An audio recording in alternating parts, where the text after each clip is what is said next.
Shalom, shalom, la paz del Eterno sea con todos de manera maravillosa.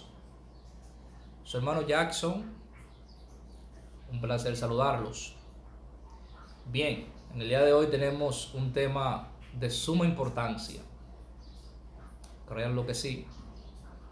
Pero nada, antes de nosotros empezar, recuérdese suscribirse al canal, dele like, comente cualquier tema que usted quiere que hablemos, esos temas conflictivos, esos temas que tienen incógnitas, que no se han concluido dentro de sus congregaciones. Usted me puede escribir en los comentarios: mira, yo creo que toquemos este tema. Usted me lo postea y pronto subimos un video hablando de dicho tema. Entonces deje su comentario, comparte el video para que otros puedan ser bendecidos con los temas que estamos tocando. Y créanme que todos los temas los estamos tocando desde la perspectiva académica. Entonces, bueno, que usted tome sus anotes, sus apuntes. Y bien, empezamos entonces. El tema que vamos a tocar hoy ¿es la Biblia de inspiración divina? Este es un tema realmente que se ha debatido durante muchos años, pero es un tema muy importante. Es importante porque ha traído ciertas controversias y que también nos puede iluminar con claridad, obviamente, algunos temas dentro de el panorama bíblico. Pues entonces decimos, ¿qué es inspiración? Es acción y efecto de inspirar o inspirarse.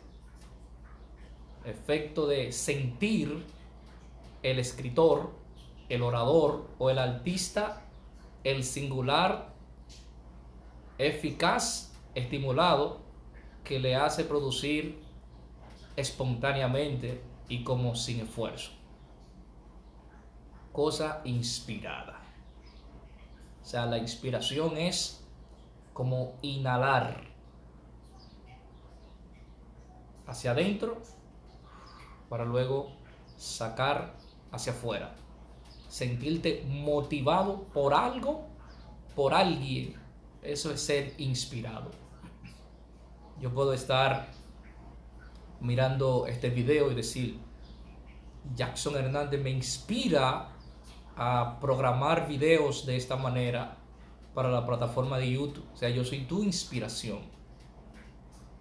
Entonces eso tiene que ver con la palabra inspiración.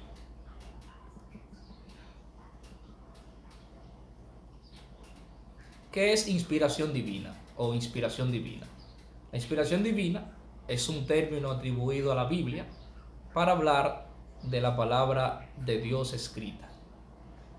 O sea, la palabra como tal, inspiración divina, es un término obviamente colocado dentro del pensamiento teológico para determinar que la palabra de Dios, obviamente, es inspirada por Él mismo. Este es el concepto de inspiración divina. Vamos ahora a entrar en el texto de Timoteo, que es uno de los textos más controversiales que han existido, ¿verdad?, para nosotros hablar de este tema de la inspiración en las Escrituras. Pablo le dice a Timoteo en los años 65, tome eso en cuenta. En la Reina Valera dice: toda la escritura es inspirada por Dios y útil para enseñar, para redarguir, para corregir y para instruir en justicia. Esta traducción de la Reina Valera cabe destacar que es obviamente una traducción del texto Receptus. El texto Receptus, quien obviamente lo formaliza, es Erasmo de Rotterdam. aproximadamente en el 1500, hace obviamente este texto, el Tetus Receptus. La palabra receptus en griego significa recibido. Los textos que él había recibido en la época, pues lo llevaron a formalizar este texto. Pues entonces Casiodoro, un monje católico, va y observa el Tetus Receptus, pues hace la primera traducción al español sacada del Tetus Receptus, que era la Biblia del Oso. La Biblia del Oso posteriormente fue consultada, fue analizada por Cipriano y Cosiodoro de Reina, y de ahí es que nace la Reina Valera. Pues la Reina Valera en 1960 es una impresión, una traducción, una versión de la Biblia del Oso, la cual tiene como fuente principal el Tetus Receptus de Erasmo de Rotterdam. Por ende, esa traducción del griego al español utiliza la fraseología: toda la escritura es inspirada por Dios y útil para enseñar, para redarguir, para corregir y para instruir. Ahora bien, yo posteé el texto griego del primer libro de Timoteo, segundo libro de Timoteo, capítulo 3:16. Lo posteé acá para nosotros fragmentar algunas palabras que son de suma importancia o relevancia dentro de este texto. Como por ejemplo, la palabra paz. Paz es todo, no es toda, como lo traduce la Reina Valera. La Reina Valera lo traduce a toda. Ahora yo le voy a explicar por qué no se puede traducir a toda, sino a todo. Lo primero es que en el texto griego existen lo que es adjetivos, denominativo, singular, femenino. Ahora, estos adjetivos pueden entenderse o aplicarse de diferentes maneras, ¿verdad? De diferentes maneras. Tanto tenemos adjetivos masculinos, femeninos, y a la vez tenemos neutros. ¿Qué no quiere decir esto? Cuando nosotros hablamos de masculino, está obviamente el adjetivo indicando en el verbo o en el denominativo algo que concuerda con algo masculino, algo que tiene que ver con hombría. Pero ese adjetivo también puede ser femenino, indicando que el verbo o el denominativo es femenino, indicando obviamente que en efecto el adjetivo denominativo va a indicar un sexo masculino o opuesto, femenino. Por ende, esto va a determinar si es la palabra toda, porque la palabra toda es masculino y la palabra todo es femenino. Repito, la palabra toda es masculino y la palabra todo es femenino. Entonces, cuando nosotros vemos que la palabra pax aquí, todo, es un adjetivo denominativo singular femenino, está indicando que no es toda. Para decir toda tenía que ser masculino, el adjetivo tenía que ser masculino, o el adjetivo tenía que indicar que la frase o el denominativo era masculino. Por ende, el texto griego en sí se aplica de la siguiente manera: todo, no toda, todo. Bien, entonces seguimos con el próximo verbo. Aquí nosotros vemos también la palabra grafe. La palabra grafe en griego significa escrito, escritura, entre otros sinónimos más que puede tener la palabra grafe. Letra también significa. En este caso, nosotros estamos viendo que el texto griego, obviamente, utiliza la palabra grafe con un acento para indicar escrito, para indicar un escrito. Por ende, no dice escritura, sino escrito. Aunque parezca lo mismo, pues no, puesto que la palabra escrito obviamente es un denominativo singular femenino, no masculino. Para terminar en masculino, obviamente tenía que tener otro acento o otras letras para poder determinar que era escritura, pues como es un denominativo singular, femenino, es la palabra escrito, no escritura. Bien, entonces aquí se utiliza la palabra escrito.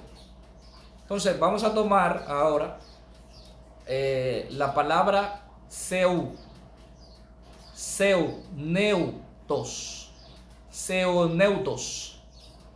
que es la palabra inspirado, soplado de Dios, puesto que contiene la palabra Deus. Entonces, aquí está indicando un soplo de Dios. Entonces, en realidad, el texto griego dice de la siguiente manera: todo escrito es inspirado por Dios. Todo escrito que es inspirado por Dios. Eso es lo que dice el texto griego. Todo escrito que es inspirado por Dios es útil para enseñar, para redarguir, para corregir, para instruir en justicia. O sea, de lengua nosotros vemos un cambio, puesto que decir toda la escritura te va a decir, bueno, todo lo que está escrito por allá te va a indicar todo escrito. Pero si tú dices toda escritura, te indica todo. Ahora, si tú digas todo escrito que es inspirado por Dios, te das cuenta que el apóstol Pablo está seleccionando acá. Pablo está seleccionando los escritos que son inspirados por Dios, y son todos los escritos inspirados por Dios. Ahora, tenemos que observar a qué escrito Pablo hace referencia. Obviamente, Pablo hace referencia al Tanaj. ¿Qué es el Tanaj? El Tanaj es la primera Biblia o el primer canos hebreo. No se llamaba Antiguo Testamento, sino Tanaj. Posteriormente, en el canos cristiano, podríamos llamarle, se coloca, obviamente, Antiguo Testamento y Nuevo Testamento, pero en sí era Tanaj. Entonces el apóstol Pablo, cuando habla de todo escrito que es inspirado por Dios, es útil para redarguir, para corregir, está hablando literalmente del Tanaj. El Tanaj está dividido en tres: la Torá, que es lo que también se le llamó Pentateuco. El Tanaj habla de el libro de Génesis, Éxodo, Número, Levítico y Deuteronomio. Los Ketubín, que tienen que hablar con los escritos, es decir, los Salmos, Cantar de Cantares, Job, todos los escritos. Los Nevi'im tienen que hablar con los profetas, Nevi'im, los profetas. La palabra profeta en hebreo es Naví, de ahí viene la palabra Nevi'im. La palabra Naví significa profeta. Por ende, la Tanaj, la escritura del Tanaj, está dividido en esas tres partes: Torá, Ketuvim y Nevi'im. Entonces, no solamente Pablo hace referencia al Tanaj como escritura, sino que también el escrito de Juan, ya en el capítulo 7, 32, nos dice, la escritura que del linaje de David y de la aldea de Belén, de donde era David, ha de venir el Cristo. O sea, es una pregunta. Pero si usted analiza, quienes obviamente indican que el Mesías iban a ser son reyes, Isaías y los profetas, no es la Torá. O sea, que cuando se utiliza la palabra escritura, no es solamente para referirse a la Torá, sino al Tanaj completo. Entonces, Romanos capítulo 4, versículo 3, dice, porque, ¿qué dice la escritura? Creyó Abraham a Dios y le fue contado por justicia. Aquí está hablando de la Torá. Allí vive un escrito de los reyes, de los profetas, y aquí estamos viendo un escrito de el Tanaj, de la Torá. Por ende, cuando se habla de escritura, entonces estamos indicando que es Tanaj. Entonces el apóstol Pablo, cuando hace referencia a que todo escrito que es inspirado por Dios, está hablando de el Tanaj. Todo el Tanaj, que tú vi, los escritos, los profetas y la Torah, la ley de Moisés. Eso hace referencia el apóstol Pablo. Ahora bien, tenemos obviamente también que tomar en cuenta cuándo Pablo escribe a Timoteo, porque esto nos va a arrojar si el apóstol Pablo está incluyendo el texto neutestamentario, es decir, el Nuevo Testamento, dentro de la inspiración.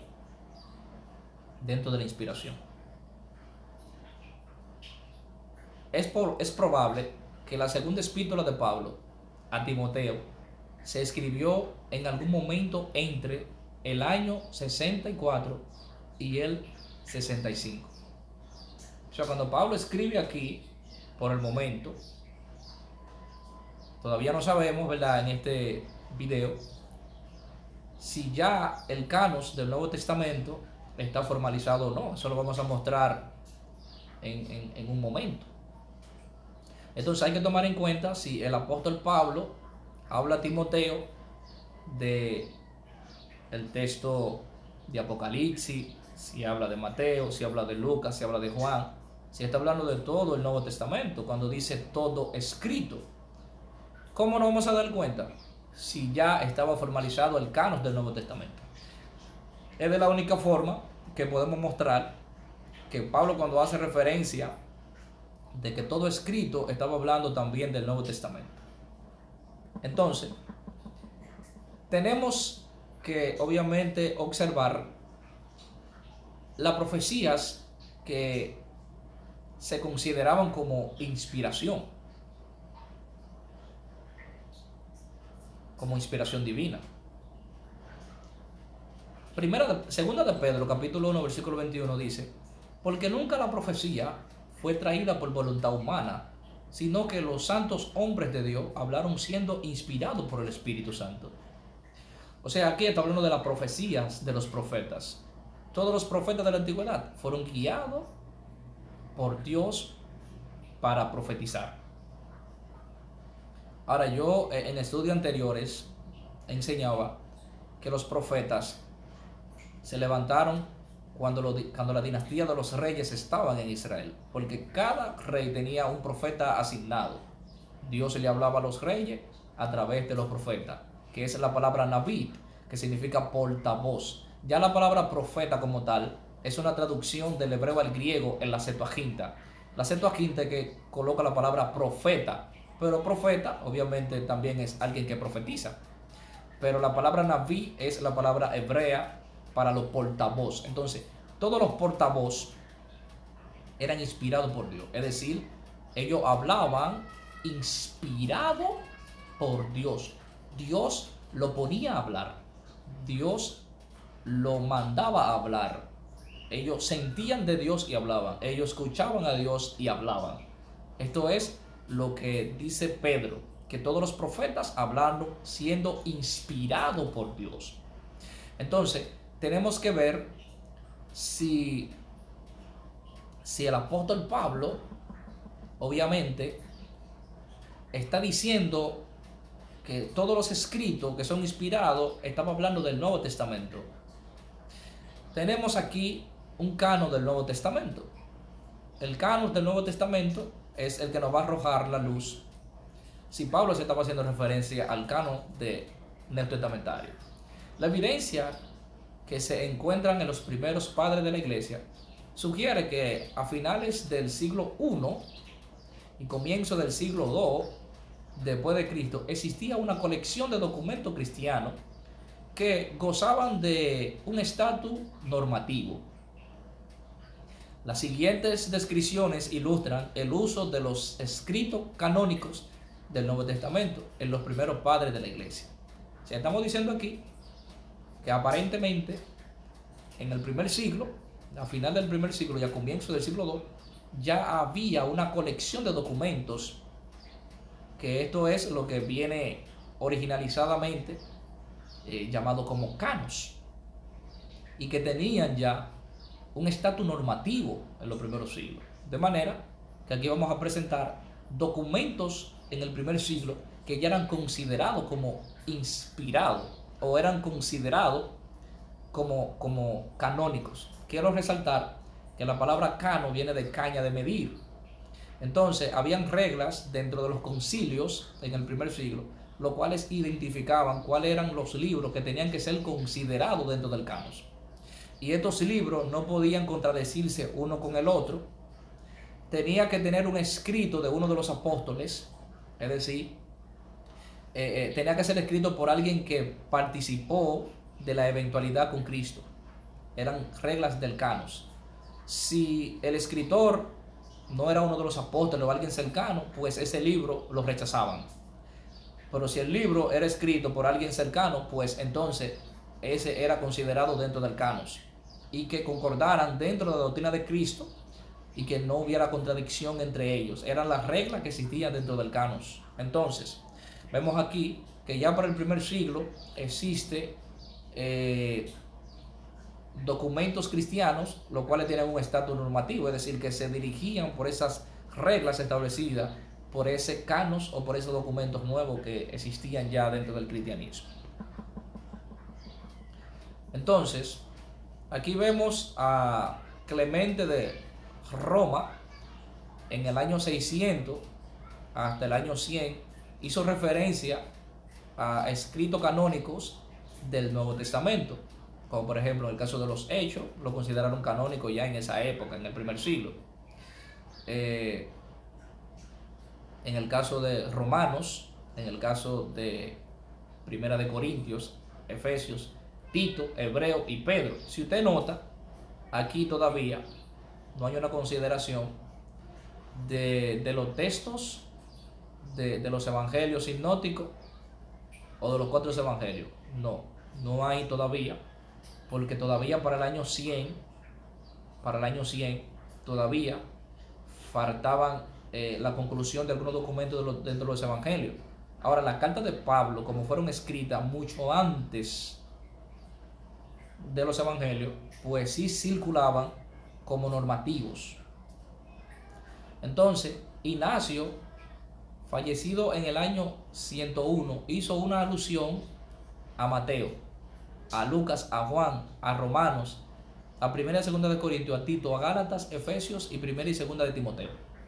O sea, aquí ya estamos viendo evangelios que ya estaban circulando también ya para el año 6, 5, como en el caso del libro de Juan, que fue escrito aproximadamente entre los 90, más o menos por ahí. Pero ya ellos circulaban y tenían obviamente un estatus normativo dentro de la iglesia del primer siglo. Entonces, Policarpo en el año 70 hasta el año 160 consideró a Marcos, a Juan, a Hechos, a Romanos, a Primera de Corintios, Segunda de Corintios, a Gálatas, a Éfeso, a Filipenses, a Tesalonicenses 1 y 2, a Timoteo 1 y 2, a Hebreos y a Pedro. O sea, ya lo consideró como canonizado, como canos, como canos. Entonces, ¿qué quiero yo resaltar aquí? Si ustedes notan, aquí nosotros no estamos viendo que las evidencias marcan, ¿verdad? Marcan con precisión que ya la carta de los Efesios había sido considerada. ¿Ve? O sea, ya Romanos sí, los Hechos sí, Corintios sí, Efesios sí, Tito sí, Hebreos sí y Pedro sí. Pero bien, luego de que estas cartas fueron enviadas, es que son consideradas como canónicas. O sea, la mentalidad de Pablo no estaba en que iban a tomar un canos cristiano y lo iban obviamente a ejecutar, lo iban a emprender, todo el mundo se iba a guiar por medio del canon cristiano. Eso no estaba en la mentalidad de Pablo. Pablo enviaba la carta para solucionar problemas vitales, no con la intención de que se haga referencia de esas cartas ya aquí en el siglo XXI. No. Pablo no tenía eso en mente. Ahora, sí, los padres apostólicos, los concilios, comenzaron a considerarlo como inspirado, como inspiración y dentro del canos. Entonces vemos aquí que cuando Pablo hace referencia a Timoteo en el año 64, que dice todo escrito, no está hablando del texto neotestamentario, sino literalmente está hablando de el Tanaj, Ketuvim, Nevi'im y Torah. Bien, ahí estamos sumamente claros. Ahora bien, ¿qué concepto tenía la mentalidad judía sobre la inspiración de Dios en los hombres? Si nosotros observamos el libro de Job 32:8, dice, ciertamente el espíritu hay en el hombre, y el soplo del omnipotente le hace que entienda. O sea, la inspiración del omnipotente hace que él entienda. O sea, la consideración judía, la mentalidad judía consistía en que ellos entendían que Dios le hacía entender por medio de su inspiración. Bien, Dios le hacía entender por medio de su inspiración. O sea, ellos tenían una concepción de que Dios inspiraba a los hombres para que pudiesen entender el texto y para que pudiesen entender la realidad de Dios o la eventualidad de Dios. Por ende, los hombres, dice Pablo a Timoteo, que fueron inspirados. Dice que todo escrito que es inspirado por Dios, o sea, que es soplado por Dios, que ellos perciben que viene de Dios, que ellos sienten que es de Dios, es útil para redarguir, para instruir. Entonces Job dice que el soplo del omnipotente le hace que entienda, es decir, la inspiración de Dios le hace que entienda el texto, le hace que entienda sobre Dios, le hace que entienda sobre la realidad, o sea, no específicamente otra cosa. Entonces, el Espíritu de Dios me hizo el soplo del omnipotente y me dio vida. O sea, ellos tenían una concepción del soplo, de la inspiración, que lo llevaba hasta tener vida. O sea, al Dios soplar le da vida al ser humano. Es decir, la inspiración, el soplo de Dios llegó al ser humano y era la concepción que obviamente ellos tenían, era la cosmovisión. Entonces, Ireneo en el año 150 al 200 también marca, como por ejemplo el libro de Mateo, el libro de Marcos, el libro de Lucas, el libro de Juan, el libro de los Hechos, hasta determina el libro de Apocalipsis, porque el libro de Apocalipsis es el más tardío. Al ser el más tardío, porque hubo conflicto entre si lo aceptaban dentro del canos o no, pues posteriormente fue que pudieron aceptar este libro como inspirado. Entonces, ¿cómo se debe entender la Biblia, si es inspirada o no? Sencillo, la Biblia en su contexto bíblico. Si la palabra de Dios es inspirada o no, debe de ser analizada en su contexto bíblico. Es decir, si los escritores hablaron siendo inspirados, que eso es lo que dice Pablo, y es la consideración de los padres de la iglesia cuando hacen el canos. Si los hombres, obviamente, escriben siendo inspirados por el Eterno, con inclinación hacia Él, con el propósito hacia Él, se podía entender que ellos hablaron inspirados por Dios, porque ellos se centralizan en el personaje de Dios y todo lo que rodeaba a Dios. Por ende, ellos fueron inspirados. Ahora, esa inspiración no es que Dios le está dictando el texto bíblico, de ninguna manera. Esa inspiración es que ellos fueron motivados a escribir sobre estas eventualidades. Como por ejemplo, nosotros tenemos el libro de Lucas en el capítulo 1. Lucas dice que muchos habían tratado de poner en orden las cosas la cual para ellos había sido certísima, tal como se lo escribe y lo pone en orden y se le escribe a el excelente Teófilo, y dice que él, investigando con diligencia, pudo poner en orden todas estas cosas desde su origen. O sea, Lucas dice que investiga, no que escucha la voz de Dios bajo una inspiración y escuchó, pero él en su búsqueda fue inspirado por Dios. Él en su investigación fue inspirado por Dios.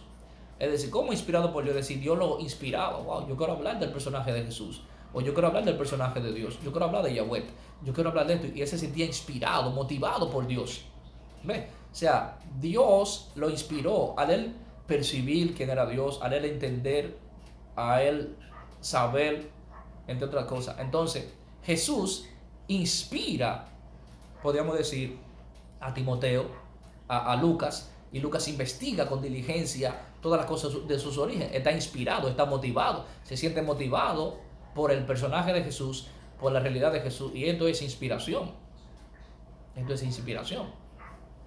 Entonces, todo el texto bíblico debe de ser analizado en su contexto bíblico, porque Lucas investiga, y donde obviamente él va a investigar hay un contexto religioso,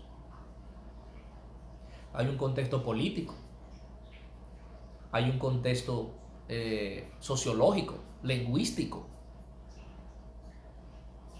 ¿Ve? Entonces, cuando Lucas investiga, él está en ese contexto.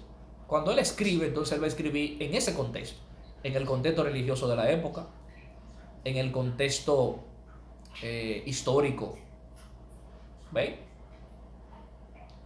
En el contexto helénico, porque Lucas estaba cuando existía el helenismo. Entonces, Lucas resalta muchas frases que tenían que ver con el helenismo. Entonces, usted tiene que observar, estudiar el helenismo, estudiar la cultura de Israel, estudiar el contexto histórico, estudiar el contexto social, político, religioso, porque eso le va a brindar a usted la oportunidad de entender el escrito, que aunque fue inspirado, se sintieron motivados por Dios, ellos investigaron, ellos escribieron lo que vieron, ellos escribieron, podríamos decir, lo que se le dijo. Entonces, el que la Biblia sea inspirada o no sea inspirada, eso no le quita que agotemos el mismo proceso de estudiar, hacerle crítica textual, observar los diferentes géneros literarios que contiene la Biblia o los libros de la Biblia, como el caso de Job, que es un libro sapiensal. Si contienen un contexto histórico, pues mire el contexto histórico y analice. Cada palabra, analice su contexto. Entonces, no creo que hay que discutir si la Biblia es inspirada o no, porque ellos sí creían que era inspirada, pero ellos también creían que había que escudriñar. Jesús le dijo, escudriñad las escrituras, porque para vosotros parece que en ella tenéis la vida eterna. O sea, Cristo le está diciendo, ustedes escudriñen las escrituras, porque para ustedes en ella está la vida eterna, pero ellos hablan de mí. O sea, porque los fariseos, los judíos ortodoxos, todos estudiaban la Biblia, la palabra de Dios, aunque ellos entendían que era inspirada y que el Tanaj fue inspirado por Dios, que los hombres se sintieron motivados para escribir sobre su religión. Eso es inspiración. O sea, nadie le puede quitar de que el texto bíblico fue inspirado. Pero tampoco el que entienda que el texto bíblico fue inspirado te dice que tú no vas a estudiar la Biblia con todos los procesos de estudio críticos. Porque obviamente, recuerden que la Biblia fue escrita en un idioma muerto y fue traducido o ha sido traducido a idiomas vivos. Un idioma muerto es el idioma que no se habla y un idioma vivo es el que estamos hablando, español o castellano. Por ende, se va a perder un 60% de la verdad dentro de la traducción. Entonces, la responsabilidad de usted es agotar un proceso de exégesis para observar el texto griego, el texto hebreo o arameo, para acercarte lo más posible a la verdad. En vista de que no hay manuscritos originales, simplemente hay copias y copias de copias de copias de copias que están fragmentadas, casi no están enteros, hay una situación adversa, pero tenemos la ciencia, los hallazgos arqueológicos que nos han brindado herramientas para nosotros analizar el texto de una manera muy detenida. Por ende, hay que saber que sí ellos creían que era inspirada, ellos entendían que era inspirada y que fueron motivados por Dios, fueron entusiasmados por Dios, pero eso no le quita de que agotemos los procesos de contextos al momento de analizar el texto bíblico. Así que usted es el responsable de interpretar correctamente el texto.